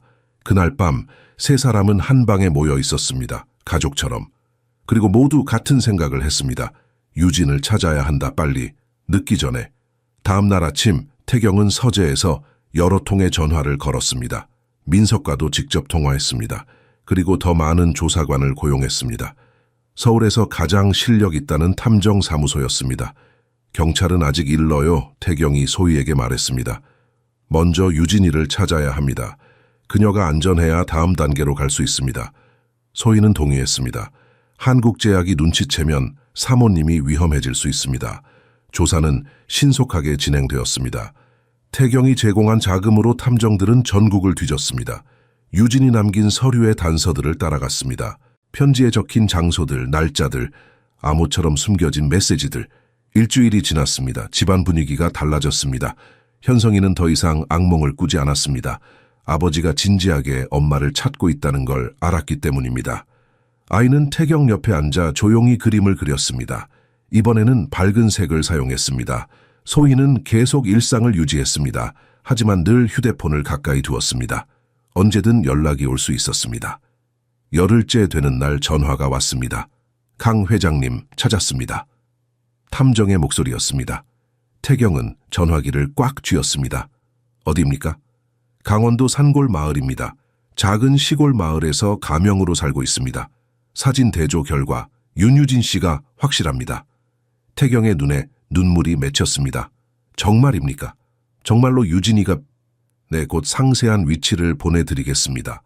전화를 끊자마자 태경은 소희를 불렀습니다. 찾았습니다. 유진이를 찾았습니다. 소희도 눈물이 났습니다. 정말입니까? 지금 당장 가야겠습니다. 소희 씨 함께 가주시겠습니까? 그리고 현성이도. 물론입니다. 준비는 빨랐습니다. 간단한 짐만 챙겼습니다. 태경은 운전기사에게 차를 준비시켰습니다. 세 사람은 함께 차에 올랐습니다. 강원도까지는 4시간이 걸렸습니다. 도시를 벗어나 산길로 접어들었습니다. 경치는 아름다웠지만 아무도 밖을 보지 않았습니다. 모두 긴장하고 있었습니다. 현성이는 창밖을 바라보다 작게 물었습니다. 정말 엄마 만날 수 있어요? 태경이 아들의 손을 잡았습니다. 그래, 이번에는 진짜야. 마을에 도착한 것은 오후였습니다. 작은 시골 마을이었습니다. 집이 몇 채 없었습니다. 논밭이 펼쳐져 있었고 공기가 맑았습니다. 탐정이 보내준 주소를 찾아갔습니다. 마을 끝자락에 작은 집이 있었습니다. 낡은 단층 집이었습니다. 페인트가 벗겨져 있었고 대문이 삐걱거렸습니다. 태경은 차에서 내렸습니다. 다리가 떨렸습니다. 8년 만이었습니다. 사랑했던 아내를, 죽었다고 믿었던 여자를 이제 다시 만나게 되는 것입니다. 소희가 현성이의 손을 잡고 뒤따랐습니다. 대문 앞에 섰습니다. 태경은 손을 뻗었지만 주춤했습니다. 두려웠습니다. 만약 다른 사람이라면, 만약 거부당한다면. 소희가 조용히 말했습니다. 노크하세요. 태경은 깊이 숨을 들이마시고 문을 두드렸습니다. 톡톡톡. 안에서 발소리가 들렸습니다. 문이 천천히 열렸습니다. 그리고 그녀가 나타났습니다. 유진이었습니다. 머리가 길어졌습니다. 얼굴이 여위였습니다. 옷차림도 소박했습니다. 하지만 그 눈, 그 얼굴 틀림없는 유진이었습니다. 유진은 태경을 보았습니다. 입을 막았습니다. 눈이 커졌습니다. 태경, 목소리가 떨렸습니다. 믿을 수 없다는 표정이었습니다. 그리고 현성이를 보았습니다. 그 순간 유진은 무릎이 꺾였습니다. 바닥에 주저앉으며 손을 뻗었습니다. 현성아, 우리 아가. 현성이는 잠시 망설였습니다. 낯선 여자였습니다. 하지만 어딘가 익숙했습니다. 그림 속에서 본 얼굴, 꿈속에서 본 모습. 아이는 천천히 다가갔습니다. 유진의 품으로. 유진은 아들을 꼭 안았습니다. 울음이 터져 나왔습니다. 미안해, 미안해, 엄마가 너무 미안해. 현성이도 울었습니다. 태어나서 처음으로 엄마의 품에 안겼습니다. 기억나지 않았지만 가슴이 따뜻했습니다. 태경은 그 광경을 보며 눈물을 흘렸습니다. 소희도 손수건으로 눈을 닦았습니다. 한참 후 유진이 집 안으로 그들을 초대했습니다. 작은 거실이었습니다. 가구도 별로 없었습니다. 하지만 깨끗했습니다. 모두 앉았습니다. 긴 침묵이 흘렀습니다. 유진이 먼저 입을 열었습니다. 어떻게 찾았어요? 태경이 대답했습니다. 현성이가, 우리 아들이 당신을 찾았어요. 계속 신호를 보냈어요. 그림 뒤에 숨긴 서류를. 그리고 이분이, 소희를 가리켰습니다. 이분이 발견했어요. 유진은 소희를 바라보았습니다. 감사합니다. 아닙니다. 당연한 일이었습니다. 유진은 한숨을 쉬었습니다. 이야기할 게 많아요. 왜 이렇게 살았는지, 무슨 일이 있었는지. 태경이 손을 뻗어 유진의 손을 잡았습니다. 천천히 말해요. 이제 우리는 함께예요. 유진의 눈에서 또 눈물이 흘렀습니다. 정말요? 날 용서할 수 있어요? 용서할 것도 없어요. 당신은 우리를 지키려 했던 거잖아요. 그날 밤, 네 사람은 작은 집에서 함께 시간을 보냈습니다. 유진은 조금씩 이야기를 꺼냈습니다. 한국제약에서 있었던 일, 위협, 두려움, 그리고 어쩔 수 없었던 선택. 현성이는 엄마 옆에 딱 붙어 앉았습니다. 손을 놓지 않았습니다. 엄마가 다시 사라질까봐 두려운 것 같았습니다. 태경은 유진을 바라보며 다짐했습니다. 이제 모든 걸 바로잡겠다고. 유진을 괴롭힌 자들을 반드시 벌하겠다고. 그리고 소희는 조용히 미소 지었습니다. 드디어 가족이 다시 만났습니다. 긴 싸움이 이제 시작이었지만 적어도 이제는 함께였습니다. 이틀간 그들은 그 작은 집에 머물렀습니다. 밤에는 좁은 방에서 함께 잤습니다. 현성이는 엄마 품에서 처음으로 편히 잠들었습니다. 유진은 아들의 머리를 쓰다듬으며 밤새 지켜보았습니다. 아침이 되면 함께 밥상을 차렸습니다.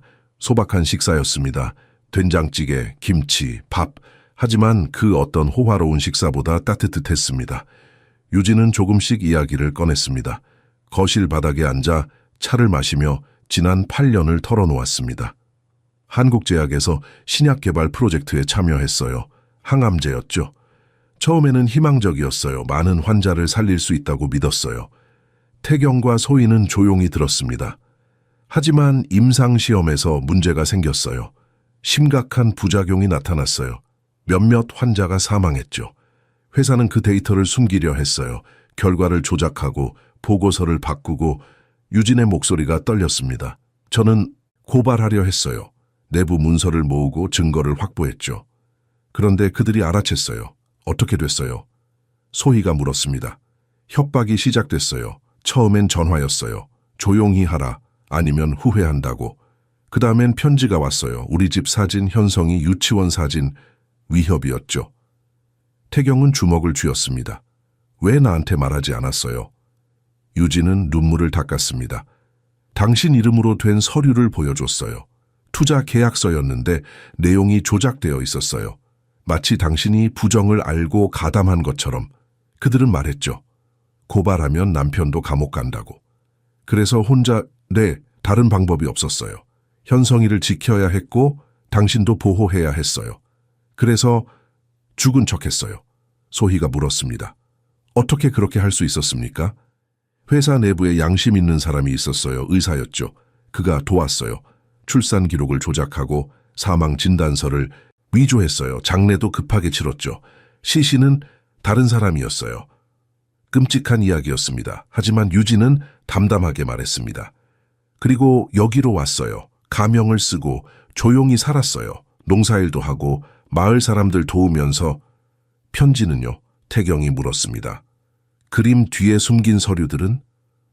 떠나기 전날 밤 숨겨놨어요. 언젠가 누군가 찾을 거라 믿었어요. 그리고 몇 번 편지를 보내려 했어요. 하지만 다 가로막혔어요. 그들이 집을 감시하고 있었거든요. 유진은 소희를 바라보았습니다. 당신이 찾아줬군요. 제 마지막 희망을. 도련님이 찾았습니다. 저는 그냥 믿어준 것뿐입니다. 이틀째 되는 날 돌아가기로 했습니다. 더 이상 숨어 있을 수 없었습니다. 이제는 맞서 싸워야 했습니다. 서울로 향하는 차는 긴장감으로 가득했습니다. 유진은 창밖을 보며 중얼거렸습니다. 정말 돌아가는구나. 저택에 도착했을 때 가정부들이 모두 얼어붙었습니다. 유진을 본 순간 누군가 비명을 질렀습니다. 마님이세요? 시 소문은 빠르게 퍼졌습니다. 죽었던 안주인이 살아 돌아왔다고. 저택 전체가 술렁였습니다. 태경은 즉시 변호사들을 소집했습니다. 서재에서 긴 회의가 이어졌습니다. 서류를 검토하고 증거를 정리하고 법적 절차를 준비했습니다. 이제 공개하겠습니다. 태경이 선언했습니다. 언론에 검찰에 모두에게. 하지만 그날 밤 이상한 전화가 걸려왔습니다. 강 회장님, 신중하게 생각하십시오. 부인이 돌아온 건 축하할 일이지만 너무 성급하게 행동하시면 협박이었습니다. 태경은 전화를 끊어버렸습니다. 다음 날 또 전화가 왔습니다. 이번에는 유진에게. 윤 선생님 오랜만이군요. 돌아오셨다니 반갑습니다. 하지만 조용히 지내시는 게 좋을 겁니다. 아들 생각해서라도. 유진은 손이 떨렸습니다. 하지만 담담하게 대답했습니다. 더 이상 겁먹지 않아요. 그날 오후 현성이가 학교에서 돌아오는 길에 이상한 차가 따라왔습니다. 운전기사가 알아차리고 빠르게 저택으로 들어왔습니다. 소희는 즉시 보안을 강화했습니다. 경비원을 더 고용하고 CCTV를 추가로 설치했습니다. 현성이는 당분간 학교를 쉬기로 했습니다. 유진은 불안했지만 굴복하지 않았습니다. 이제 와서 물러설 수 없어요. 우리가 물러서면 그들이 이겨요. 태경도 동의했습니다. 함께 싸웁시다. 이번엔 도망치지 않겠어요. 밤이 되면 네 사람은 거실에 모였습니다. 유진은 현성이에게 옛날 이야기를 들려주었습니다.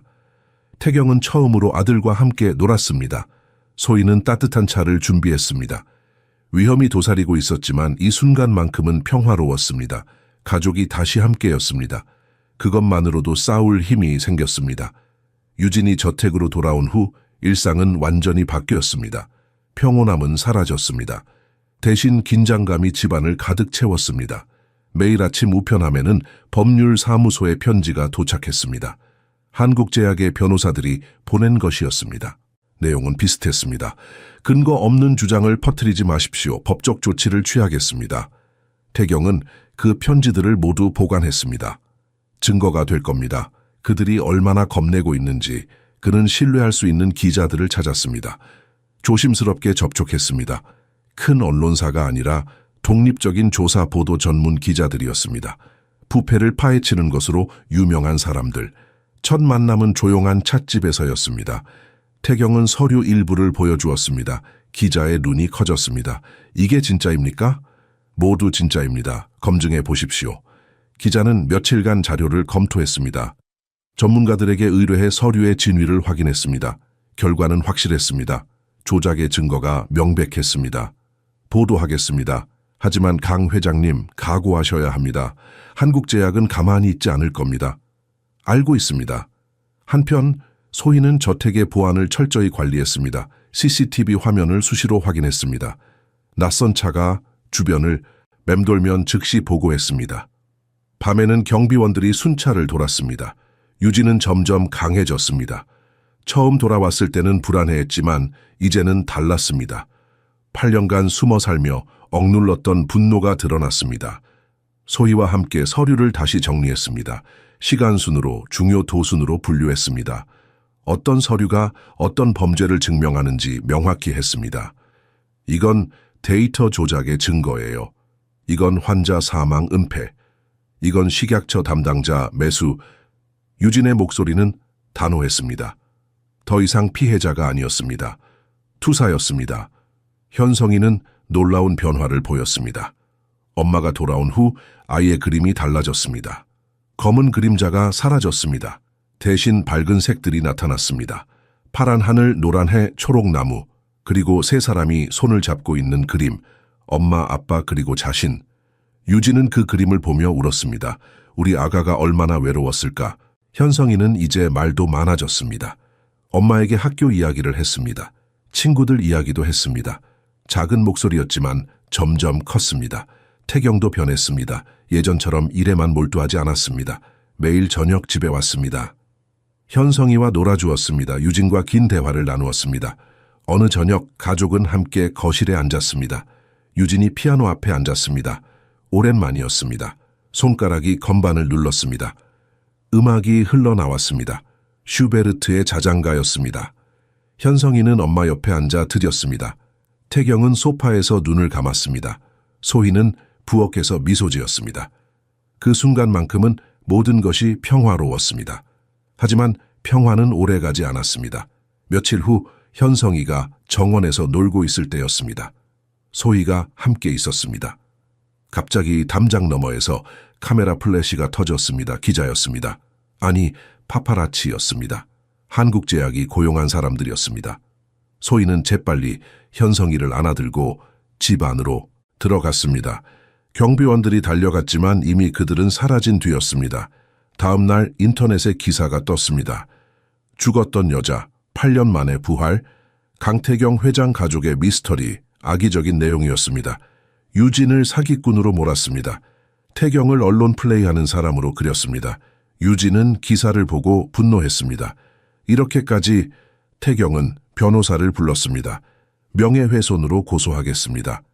하지만 기사는 계속 나왔습니다. 다른 매체들도 따라 보도했습니다. 진실은 중요하지 않았습니다. 자극적인 이야기만 원했습니다. 소희는 인터넷 댓글을 읽다가 한숨을 쉬었습니다. 사람들이 진실을 믿지 않네요. 유진이 대답했습니다. 곧 믿게 될 거예요. 우리가 증거를 내놓으면. 그날 밤 네 사람은 다시 모였습니다. 태경이 말했습니다. 내일부터 본격적으로 시작합니다. 기자가 첫 기사를 내보낼 겁니다. 그 다음 검찰에 고발장을 제출합니다. 유진이 손을 뻗어 태경의 손을 잡았습니다. 준비됐어요? 당신과 함께라면. 현성이도 작은 손을 내밀었습니다. 세 사람의 손이 포개졌습니다. 소희는 그 모습을 보며 눈물을 닦았습니다. 폭풍이 몰려오고 있었습니다. 하지만 이 가족은 이제 혼자가 아니었습니다. 함께 맞설 것입니다. 진실을 위해. 기사가 나간 날 세상이 뒤집혔습니다. 조사 보도 전문지의 한 면에 실렸습니다. 한국제약 신약 부정 의혹, 8년간 숨겨진 진실 제목이었습니다. 기사는 상세했습니다. 데이터 조작, 환자 사망 은폐, 내부 고발자 협박, 모든 것이 담겨 있었습니다. 반응은 폭발적이었습니다. 다른 언론사들도 뒤따라 보도했습니다. 인터넷은 들끓었습니다. 한국제약 주가가 폭락했습니다. 그날 오후 태경과 유진은 검찰청으로 향했습니다. 소희도 함께 갔습니다. 현성이는 집에서 경비원들과 함께 있었습니다. 검찰청 정문 앞에는 기자들이 몰려 있었습니다. 카메라 플래시가 터졌습니다. 마이크가 쏟아졌습니다. 강 회장님, 한 말씀 해주십시오. 부인께서는 정말 8년간 숨어 계셨습니까? 태경은 짧게 대답했습니다. 진실은 검찰 조사에서 밝혀질 것입니다. 고발장을 제출했습니다. 두꺼운 서류 뭉치였습니다. 검사는 서류를 받아들며 진지한 표정을 지었습니다. 검토하겠습니다. 며칠 안에 연락드리겠습니다. 사흘 후 검찰이 움직였습니다. 한국제약 본사에 압수수색이 들어갔습니다. 수십 명의 수사관이 들이닥쳤습니다. 서류를 압수하고 컴퓨터를 가져갔습니다. 임원들이 소환되었습니다. 연구소장, 재무이사, 법무팀장. 하나씩 검찰청으로 불려갔습니다. 조사는 신속했습니다. 서류들이 감정에 들어갔습니다. 유진의 서명, 날짜, 도장, 모든 것이 진품으로 확인되었습니다. 의료 기록도 검토되었습니다. 사망한 환자들의 기록, 임상시험 데이터, 조작의 흔적이 명백했습니다. 한 달 후 첫 기소가 이루어졌습니다. 한국제약 대표이사와 연구소장이 구속되었습니다. 혐의는 여러 가지였습니다. 사기, 업무상 과실치사, 증거인멸, 협박, 언론은 연일 보도했습니다.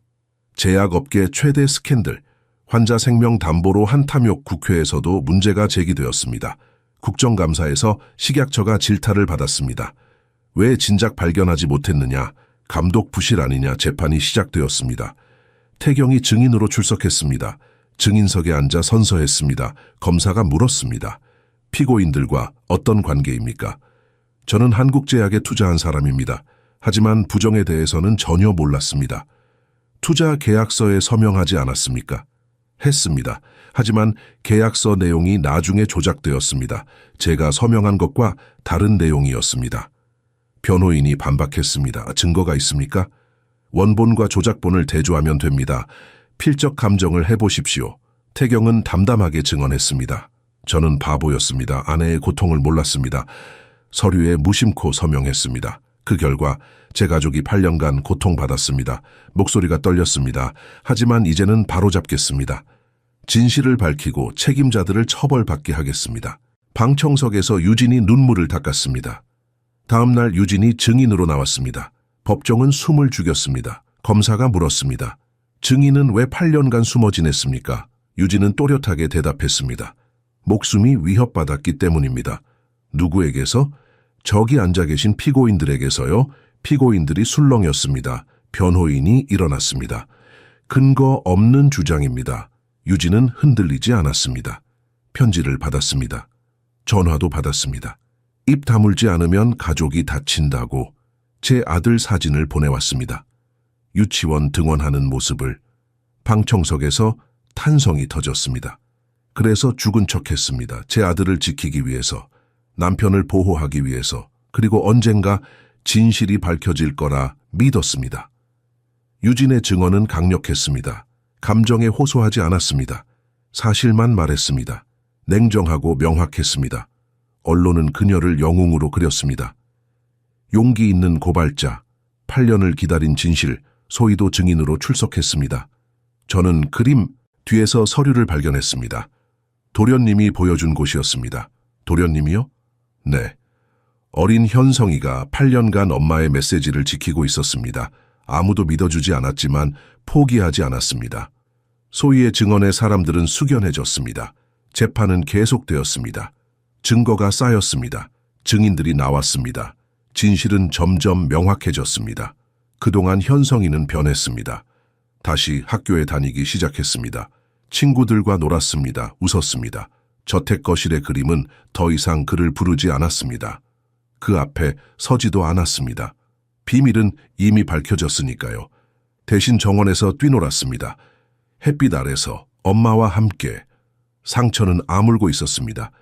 천천히, 하지만 확실하게. 사건이 세상에 알려진 후 강 씨 집안의 삶은 완전히 달라졌습니다. 저택은 더 이상 침묵의 무덤이 아니었습니다. 매일 사람들이 찾아왔습니다. 변호사들, 기자들, 인권단체 활동가들. 거실은 회의실이 되었고 서재는 전략본부가 되었습니다. 한국제약의 주가는 계속 떨어졌습니다. 회사는 위기에 빠졌습니다. 투자자들이 떠났습니다. 정부는 영업 정지 명령을 내렸습니다. 더 많은 조사가 이어졌습니다. 태경은 뜻밖의 인물이 되었습니다. 처음에는 공범으로 의심받았지만 진실이 드러나면서 평가가 바뀌었습니다. 그는 속은 피해자였습니다. 그리고 이제는 정의를 위해 싸우는 사람이었습니다. 언론 인터뷰 요청이 쏟아졌습니다. 태경은 신중하게 선택해서 응했습니다. 기업의 사회적 책임, 투자자의 윤리 같은 주제로 강연도 했습니다. 저는 제 잘못을 인정합니다. 한 강연에서 그가 말했습니다. 무심코 서명한 서류가 범죄의 도구가 되었습니다. 저는 책임을 통감합니다. 그래서 이제 바로잡으려 합니다. 사람들은 그의 솔직함에 감동했습니다. 용서받았습니다. 유진은 새로운 길을 찾았습니다. 의사로 돌아가는 대신 다른 일을 시작했습니다. 비영리 단체를 만들었습니다.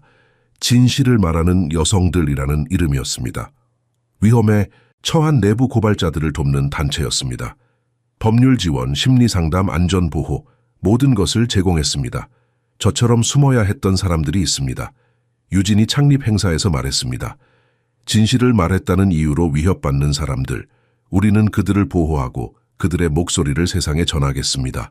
많은 여성이 찾아왔습니다. 직장 내 부정을 고발했다가 해고당한 여성, 성폭력을 신고했다가 협박받는 여성. 유진은 그들을 안아주며 말했습니다. 당신은 혼자가 아닙니다. 소희는 여전히 저택을 지켰습니다. 이제는 단순한 가정부가 아니었습니다. 가족의 일원이었습니다. 유진이 말했습니다. 소희 씨가 없었다면 우리 가족은 다시 못 만났을 거예요. 태경도 동의했습니다. 당신은 우리 가족의 은인입니다. 소희는 겸손하게 웃었습니다. 저는 그냥 현성이를 도운 것뿐입니다. 현성이는 놀라운 변화를 보였습니다. 학교에서 친구들과 잘 어울렸습니다. 성적도 좋았습니다. 무엇보다 밝아졌습니다. 미술 시간에 그린 그림을 집에 가져왔습니다. 가족이 손을 잡고 웃고 있는 그림이었습니다. 유진은 그 그림을 냉장고에 붙였습니다. 태경은 아들과 더 많은 시간을 보냈습니다. 주말이면 공원에 갔습니다. 자전거를 가르쳤습니다. 축구를 했습니다. 아빠, 저 잘했죠? 현성이가 공을 차며 물었습니다. 완벽해. 태경이 웃으며 대답했습니다. 8년을 잃었지만 이제 매일을 소중히 여겼습니다. 저택도 변했습니다. 벽을 새로 칠했습니다. 밝은 색으로. 커튼을 열었습니다. 햇빛이 들어왔습니다. 오래 닫혀있던 방들을 열었습니다. 공기를 환기시켰습니다. 거실의 풍경화는 내렸습니다. 대신 새 사진을 걸었습니다. 정원에서 찍은 가족 사진이었습니다. 네 사람이 함께 웃고 있었습니다. 유진, 태경, 현성이 그리고 소희. 그 사진은 새로운 시작을 상징했습니다. 유진의 피아노도 다시 울렸습니다. 저녁이면 연주했습니다. 쇼팽, 모차르트, 드뷔시. 아름다운 선율이 집안을 채웠습니다. 현성이는 옆에 앉아 들였습니다. 가끔 엄마가 가르쳐주면 함께 쳤습니다. 서툴렀지만 행복했습니다. 어느 날 저녁, 네 사람은 식탁에 둘러앉았습니다. 소희가 준비한 저녁이었습니다. 된장찌개, 불고기, 나물, 소박하지만 따뜻한 식사였습니다. 현성이가 말했습니다.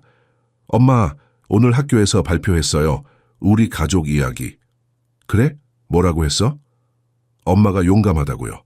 나쁜 사람들한테 맞서 싸웠다고. 유진은 눈물이 났습니다. 현성아, 너도 용감했어. 엄마를 잊지 않고 기다려줘서 고마워. 태경이 손을 뻗어 두 사람을 감싸 안았습니다. 우리 모두 용감했어. 그리고 이제 행복할 거야. 그날 밤 유진은 오랜만에 편히 잠들었습니다. 악몽도 없었습니다. 두려움도 없었습니다. 창밖으로 달빛이 들어왔습니다. 정원의 나무들이 바람에 살랑거렸습니다. 집은 더 이상 무덤이 아니었습니다. 다시 집이 되었습니다. 가족이 사는 사랑이 있는 희망이 있는 집, 그리고 그 집에서 새로운 이야기가 시작되고 있었습니다. 몇 달이 흘렀습니다. 계절이 바뀌었습니다. 가을이 왔습니다. 저택 정원의 나무들이 붉게 물들었습니다. 현성이는 완전히 다른 아이가 되어 있었습니다. 학교에서 반장을 맡았습니다. 친구들이 많았습니다. 방과 후에는 친구들을 집으로 데려왔습니다. 엄마, 친구들이랑 정원에서 놀아도 돼요? 그럼 조심히 놀아라. 아이들의 웃음소리가 정원에 울렸습니다. 오래전 이 집에서 사라졌던 소리였습니다. 현성이의 그림도 완전히 달라졌습니다. 더 이상 어둡지 않았습니다. 밝은 색, 행복한 장면들. 미술 선생님이 칭찬했습니다. 현성이는 정말 재능이 있어요. 집에는 현성이의 그림이 곳곳에 걸렸습니다. 냉장고, 복도, 거실, 각 그림마다 이야기가 담겨 있었습니다. 유진은 바쁜 나날을 보냈습니다. 단체 일이 늘어났습니다. 더 많은 여성이 도움을 요청했습니다. 강연 초대도 많았습니다. 전국의 대학에서 불렀습니다. 용기와 정의라는 주제로 강연했습니다. 학생들은 그녀의 이야기에 감동했습니다. 포기하지 마세요. 유진이 말했습니다. 진실은 언젠가 밝혀집니다. 시간이 걸려도 힘들어도 결국 이깁니다. 청중들이 박수를 보냈습니다. 유진은 집에 돌아오면 피곤했지만 행복했습니다. 의미 있는 일을 하고 있었으니까요. 태경은 여전히 조사에 협조했습니다. 검찰이 요청할 때마다 증언했습니다. 추가 서류를 제출했습니다. 한국제약 사건은 계속 확대되었습니다. 더 많은 피해자가 나타났습니다. 더 많은 범죄가 드러났습니다. 태경은 공개 사과도 했습니다. 제가 더 주의 깊었다면 이런 일을 막을 수 있었을지 모릅니다. 투자자로서 책임을 통감합니다. 그는 피해자 지원 기금도 만들었습니다. 개인 재산을 출연했습니다. 한국제약의 임상시험으로 피해를 본 환자들을 돕기 위해서였습니다. 언론은 그의 변화를 주목했습니다. 속은 피해자에서 정의의 투사로 어느 주말 가족은 함께 외출했습니다. 한강 공원이었습니다. 오랜만에 나들이였습니다. 현성이는 자전거를 탔습니다. 유진과 태경이 뒤에서 지켜보았습니다. 소희도 함께였습니다. 조심해, 유진이 소리쳤습니다. 괜찮아요. 현성이가 웃으며 대답했습니다. 한강변을 따라 걸었습니다. 가을 바람이 시원했습니다. 나무잎이 떨어졌습니다. 벤치에 앉아 쉬었습니다. 태경이 커피를 사왔습니다. 현성이는 아이스크림을 먹었습니다. 행복해. 유진이 태경에게 물었습니다. 행복해. 정말로.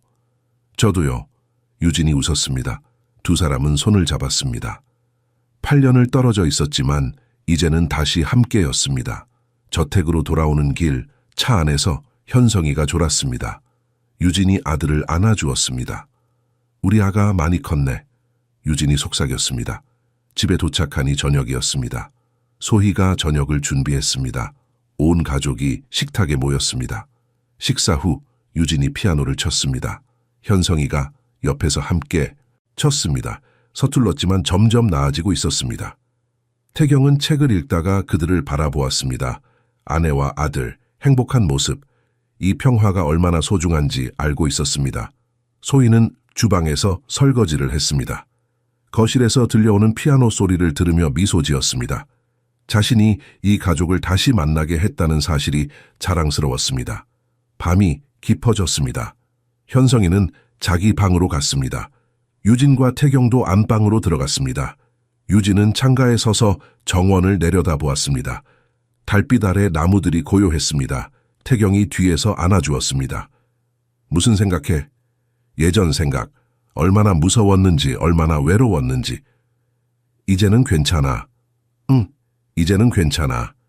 유진이 고개를 끄덕였습니다. 다시는 떨어지지 않을 거야. 약속해? 약속해. 두 사람은 꼭 껴안았습니다.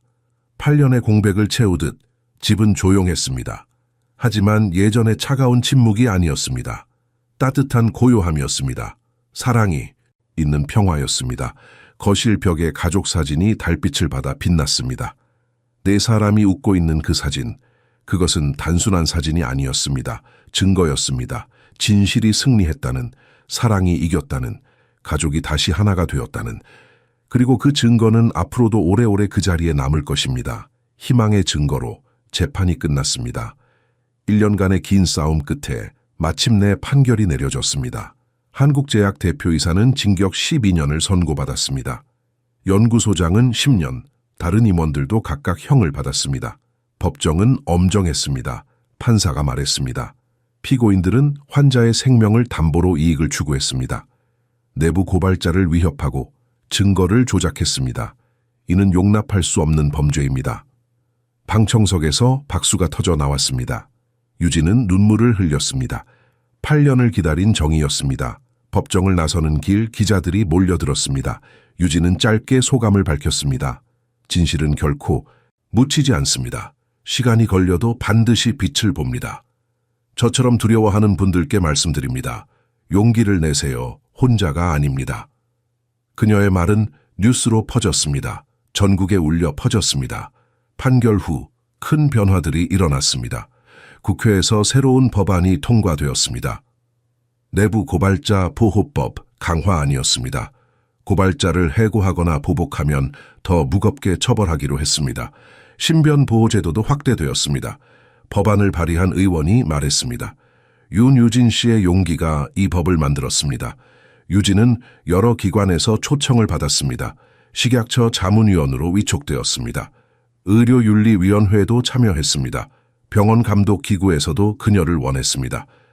제 경험이 도움이 된다면 기쁘게 참여하겠습니다. 유진이 대답했습니다. 그녀는 바빴지만 행복했습니다. 의미 있는 일을 하고 있었으니까요. 더 이상 숨지 않아도 되었으니까요. 태경도 새로운 역할을 맡았습니다. 기업윤리 재단을 설립했습니다. 투명 경영을 장려하고 부패를 감시하는 단체였습니다. 큰 자금을 출연했습니다. 제가 실수로 가담한 범죄의 피해자들을 돕겠습니다. 재단은 피해자 지원, 법률 자문, 윤리 교육을 했습니다. 많은 기업이 관심을 보였습니다. 현성이는 이제 10살이 되었습니다. 완전히 다른 아이였습니다. 밝고 활발하고 친구가 많았습니다. 학교에서 상을 받았습니다. 미술 대회에서 금상을 탔습니다. 그린 그림은 우리 가족이었습니다. 네 사람이 손을 잡고 무지개 아래 서 있는 그림. 시상식에 유진과 태경이 함께 갔습니다. 소희도 따라갔습니다. 현성이는 상을 받으며 활짝 웃었습니다. 엄마, 아빠, 소희, 이모, 사랑해요. 세 사람은 눈물을 닦았습니다. 소희는 이제 공식적으로 가족이었습니다. 생일에는 함께 케이크를 먹었습니다. 명절에는 함께 차례를 지냈습니다. 여행도 함께 갔습니다. 소희 씨는 우리 가족의 은인이에요. 유진이 말했습니다. 아니에요. 저도 가족을 얻었어요. 전 소희가 대답했습니다. 어느 일요일 네 사람은 거실에 모였습니다. 벽에는 새 사진 액자가 걸려 있었습니다. 판결 후 찍은 가족 사진이었습니다. 법원 앞에서 손을 맞잡고 환하게 웃고 있는 모습. 현성이가 물었습니다. 옛날 그림은 어디 갔어요? 창고에 보관했어. 태경이 대답했습니다. 왜요? 버리지 않았어요? 유진이 설명했습니다. 그 그림은 우리 가족의 역사야. 엄마가 너한테 보낸 메시지였어. 잊으면 안 돼. 그럼 언젠가 다시 걸 거예요? 아니, 이제는 필요 없어. 우리는 함께니까. 현성이는 이해했다는 듯 고개를 끄덕였습니다. 저녁이 되자 유진이 피아노를 쳤습니다. 베토벤의 환희의 송가였습니다. 아름다운 선율이 집안을 채웠습니다. 태경은 창밖을 바라보았습니다. 정원의 나무들이 바람에 흔들렸습니다. 평화로운 저녁이었습니다. 이 평화를 위해 얼마나 많은 것을 잃었는지, 하지만 지금 모든 것을 되찾았습니다. 그 이상을 얻었습니다. 이야기는 끝나지 않았습니다. 새로운 장이 펼쳐지고 있었습니다. 강씨 집안의 이야기는 이제 많은 사람의 희망이 되었습니다. 진실은 승리한다는, 용기는 보상받는다는, 가족의 사랑은 모든 것을 이긴다는 그 메시지가 세상에 울려 퍼지고 있었습니다. 시간이 흘렀습니다. 법정 싸움은 완전히 끝났습니다.